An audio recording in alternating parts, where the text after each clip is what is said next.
Oolmaan kee dannuudhaa simmamee numuu inni duuba duubasi.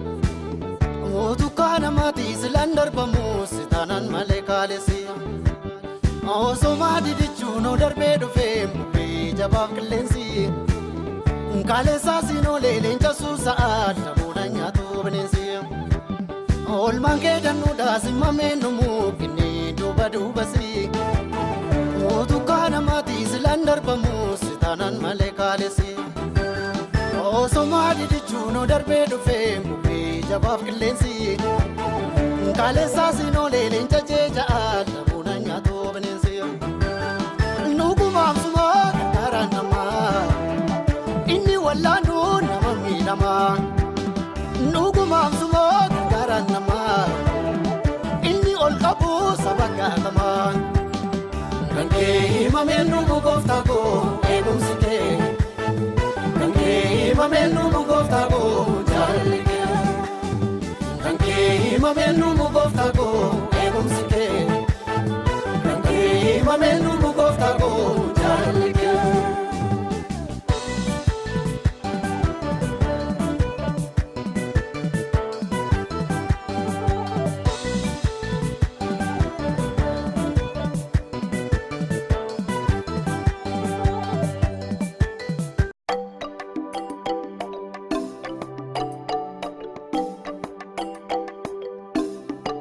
Ayyaanee Galataan jedhama. Eessarraa dhuftu? Magaalaa Goorii aanaa Lataas Bugande Duwwaa tokko. Isheen suuqee kun maarkeetii? Inni tokko abbaa manaa kooti, isheen kun moomichaa kooti. Tole, gochi waaqayyoo ishee godhe maal ture? Gocha waaqayyoo naa godhe baay'ee na dhukkubaa ture 2007 kaase. Ani baay'een dhukkubfadha. Bakka dhukkuba baay'een dhukkubfadha. Mana qorichaa. Maaltu si dhukkubaa ture? Kaleen koo na dhukkubaa, coggaarraa na dhukkubaa, daambisaatiin na dhukkubaa. Olumaa gala miilli koo kuni gara bitaa guutummaan nanna kootiin nan hojjetu olumaa gala sa'aatii koo jechuudha. Bakka mana qorichaa hin deema fulmaatan arganne. Dhukkubi koo fulmaatan arganne. Ji'aanuman deddeebi'aa qoricha inuma naa kennu. Qorichi isaan naa kennan kun fulmaatan qabu. Yoo liqinsa nan baasa qaniitii jedhidde mafaan liqinsaa. Amma gaafan dooktarii bira dhaqu dooktarii kuni ati obboleettii koo sammuu kee hin cannaqini. Kalee kee bichaatu xinnoo ishee si dhukkubaa. Bakka cinqatii sindumaa sababa qabduuf jedhee dhukkubi sitti fakkaata. Mee mana kadhataa dhaginaan jedhan. Akkasii jedhe.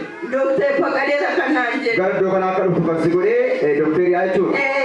Gaafa gara lafa naafti maatu sii ta'ee? Gaafa lafa kana dhufu obboleessi koo gaafa lafa kana na fidu jechuudha. Bicaa kana ajjine dhufe jechuudha. Ishee sin dhukkuba waan ta'eef. Gaafa dhufu isumaan dhufee lafa kana ol lixa jechuudha. Namni hafuura kadhataa keessa galeennaan biyyoo lafa kanaa fuudheenanii bicaa koo nyaaddu hin nyaanna bakka. Kanaaf fulmaanni tokko nuu ta'an jedhe. Biseen biyyoo lafa kanaa fuudhee nyaannu namni tokko nu nagarra jechuudha. Nagaatu nu ta'e. Amma dhufee amma nagaatu nu ta'e waaqayyoon naa galateeffadhaa jechuudha.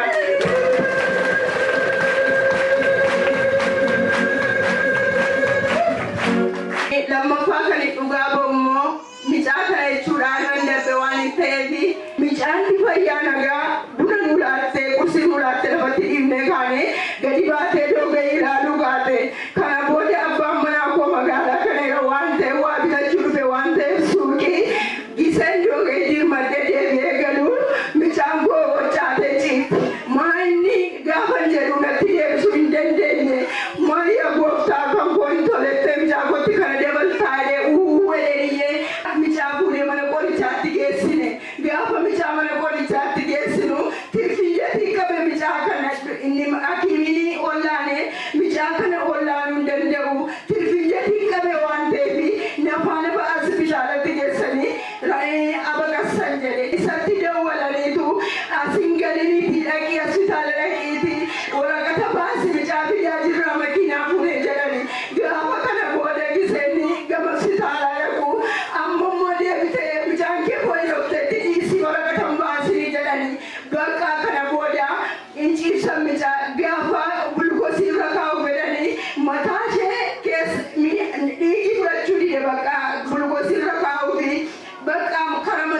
keetii mataa kee aanee mataa ishee irra gulukoosii keenya jedhani bakka sa'aatii tokko bicaa kana irratti ol gaafataniiru maaloo yaa waaqayyo nan gatini ani akkuma kee eeggadha simaanii abdadha kana duras nagattee hin beektu otuun badee kana dura yaa waaqayyo nan gatine dee waaqayyo nan kadhadhe yeroo sana harki waaqayyo bicaa koronaa dhufe kanaan dhiisini dhaqiitii raajii kaasii ilaalchisi naan jedhan yeroo sana san bicaa koo fudhadhee dhufe bicaan koo lafa sin agartu dandeessesi jaftarii hin dubbifattu oomishee sin dhukkuba dandeessee hiriyaa ishee duukaa hin deemtu waaqayyo nu gargaare zayitii kadhataa asii fudhannee galle sana biyyoo sana saammaarrannee galle siree keenyatti hin haqoomne fuula keenyatti hin dhiqanne kaalamitiin keenyatti hin facaafne biyyoof zayitiin kadhataa iddoo kanaa fudhannee galle waan guddaa nu hojjete mana koo bilisa baase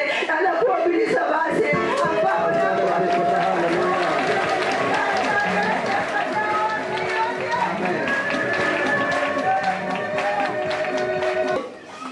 Mujaan keessa pireejeta urraa inafte iji mujaa keessa nagaatti geeddara. Jaakotis nagaatti geeddarame waan Sabni waaqayyo gooftaa galateeffadhaa haleelu haleluuyaa.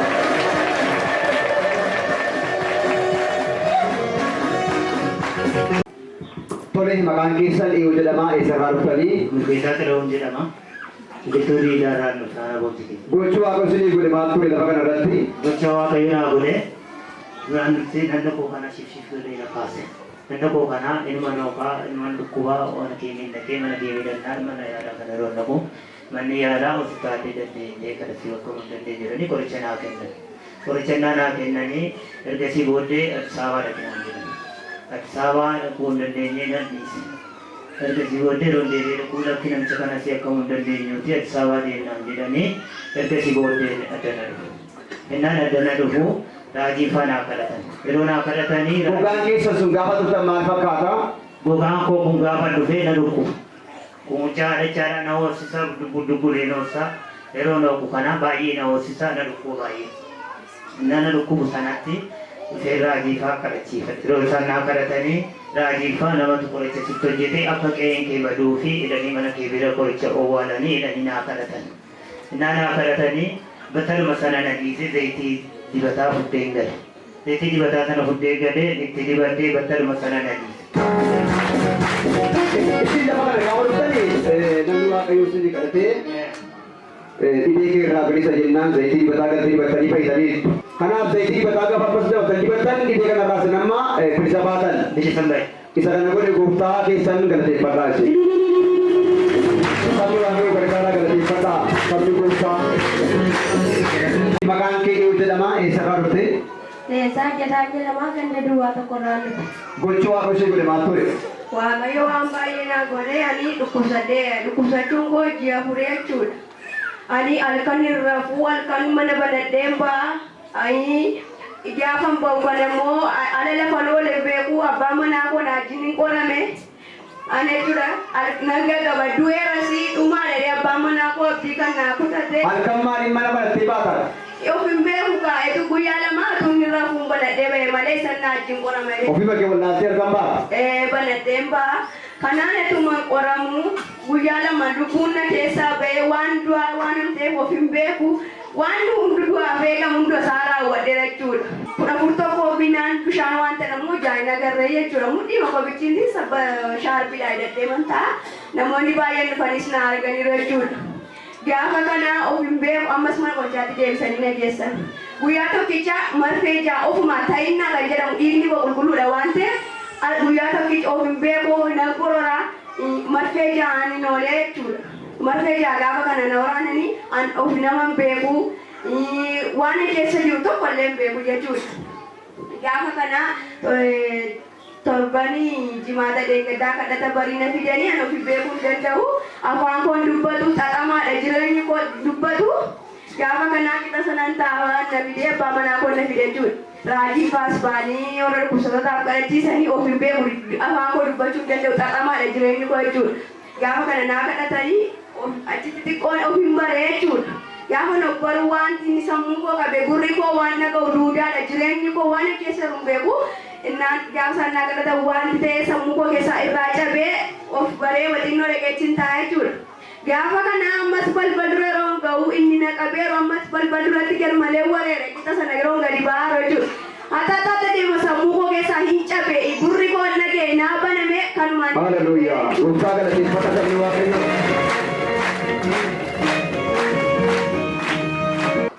Tole maqaan kee jedhama.